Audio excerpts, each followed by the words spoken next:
വ്യവസായ സൗഹൃദ റാങ്കിങ്ങിൽ ഒന്നാം സ്ഥാനം ലഭിച്ച കേരളത്തിന്റെ നേട്ടത്തെ ഏറ്റെടുത്ത് വ്യവസായ ലോകം. ഇടതു സർക്കാരിന്റെ കഠിന പ്രയത്നത്തിന്റെ ഫലമാണ് ഈ അംഗീകാരമെന്ന് വ്യവസായികൾ പ്രതികരിച്ചു. പുതിയ സംരംഭങ്ങൾ തുടങ്ങാനുള്ള പ്രധാന ഇടമായി ഇനി മുതൽ കേരളവും പരിഗണിക്കപ്പെടുമെന്ന് വ്യവസായ രംഗത്തു നിന്നുള്ളവർ പ്രതികരിച്ചു. ചരിത്രത്തിലാദ്യമായാണ് വ്യവസായ സംരംഭകർക്ക് സൗഹാർദ്ദപരവും അനുകൂലവുമായ അന്തരീക്ഷം ഒരുക്കുന്നതിൽ കേരളം രാജ്യത്ത് ഒന്നാമതാകുന്നത്. അർഹതയ്ക്കുള്ള അംഗീകാരമെന്നാണ് ഇടത് സർക്കാർ ഭരിക്കുന്ന കേരളത്തിൻ്റെ ഈ നേട്ടത്തെ വ്യവസായ ലോകം വിലയിരുത്തുന്നത്. വ്യവസായ രംഗത്തിൻ്റെ ഉന്നമനത്തിനായും വ്യവസായ സൗഹൃദ അന്തരീക്ഷം ഒരുക്കുന്നതിനുമായി സംസ്ഥാന സർക്കാർ, പ്രത്യേകിച്ച് വ്യവസായ വകുപ്പ്, ഒട്ടനവധി നവീകരണ പ്രവർത്തനങ്ങളാണ് കഴിഞ്ഞ 2 വർഷത്തിലധികമായി ചെയ്തു വരുന്നത്. ആ കഠിന പ്രയത്നത്തിനുള്ള അംഗീകാരമാണ് സംസ്ഥാനത്തിന് ലഭിച്ചതെന്നും പ്രമുഖ വ്യവസായി നവാസ് മീരാൻ പറഞ്ഞു. സർക്കാരിൻ്റെ ഭാഗത്തുനിന്ന്, മിനിസ്റ്ററുടെ ഭാഗത്തുനിന്നും, അതേപോലെ തന്നെ ബ്യൂറോക്രാറ്റ്സിൻ്റെ ഭാഗത്തുനിന്നും ഒരു ഒത്തൊരുമയോട് കൂടിയിട്ടുള്ള ഒരു വർക്ക് കഴിഞ്ഞ 2 വർഷമായിട്ട് നമുക്ക് കാണാൻ സാധിച്ചിട്ടുണ്ട്.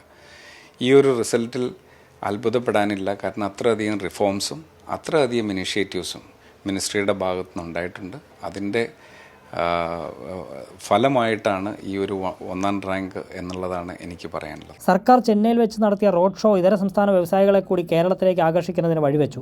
പുതിയ വ്യവസായം തുടങ്ങാൻ ആഗ്രഹിക്കുന്നവർക്ക് സഹായകരമാകുന്ന തരത്തിൽ താഴെത്തട്ടിൽ വരെ ഫലപ്രദമായ ഇടപെടലാണ് സർക്കാർ നടത്തുന്നത്. വളരെയധികം ഗ്രൗണ്ട് ലെവലിലും, ഇപ്പോൾ ഒരു ഉദാഹരണം പറഞ്ഞിട്ടുണ്ടെങ്കിൽ താലൂക്ക് ലെവലിൽ വരെയുള്ള ഇൻ്റർവെൻഷൻ, ഏതെങ്കിലും ഒരു വ്യവസായിക്ക് ഒരു പ്രോബ്ലം ഉണ്ടെങ്കിൽ താലൂക്ക് വ്യവസായ ഓഫീസ് ത്രൂ അത് സോർട്ട് ഔട്ട് ചെയ്യാനായിട്ടുള്ളൊരു മെക്കാനിസവും, അതിന് എത്രയും പെട്ടെന്ന് ഒരു റിസൾട്ടും കൊടുക്കാനായിട്ട് സാധിക്കുന്നുണ്ട്. മാത്രമല്ല, കേരളത്തിൻ്റെ ഒരു പ്രത്യേകത കൊണ്ടായിരിക്കാം മിനിസ്റ്റർ പോലും ആക്സസിബിളാണ്. ചെറിയ കാര്യങ്ങൾക്ക് പോലും മിനിസ്റ്റർ ആക്സസിബിളാണ്. അതൊരു സാധാരണ മറ്റ് സംസ്ഥാനങ്ങളിൽ പോലും നടക്കാത്തൊരു കാര്യമായിട്ടാണ് എനിക്ക് ഫീൽ ചെയ്തിട്ടുള്ളത്. വിദ്യാഭ്യാസാധിഷ്ഠിത വ്യവസായങ്ങൾക്ക് കേരളത്തിൽ വലിയ സാധ്യതയുണ്ട്.